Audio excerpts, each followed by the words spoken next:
Romans 8, verse 22 says, "For we know that the whole creation groans and labors with birth pangs together until now."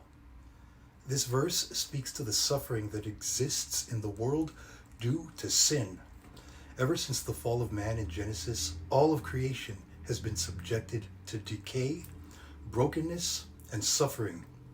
The earth itself experiences the consequences of sin.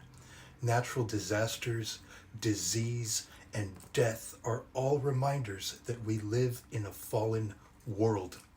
But Paul uses the metaphor of childbirth to remind us that this suffering isn't without purpose.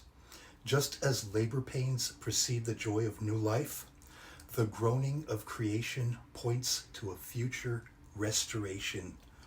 As believers, we can take comfort in knowing that this suffering is temporary. In the next verses, Paul explains that we too groan inwardly as we wait for the redemption of our bodies. That is when we will realize the fullness of God's kingdom.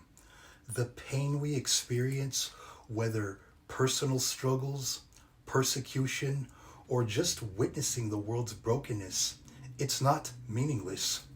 It's a sign that something greater is coming. The verse encourages us to persevere in faith. When we see the world's suffering, we should not lose hope, but instead long all the more for Christ's return. That is when he will make all things new. Until then, we are called to trust in God's plan, walk in faith, and share the hope of redemption with others.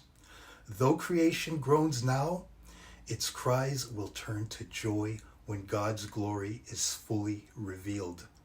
Let us hold on to this promise and live with expectant hope, knowing that our present suffering cannot compare to the glory that will be revealed in us.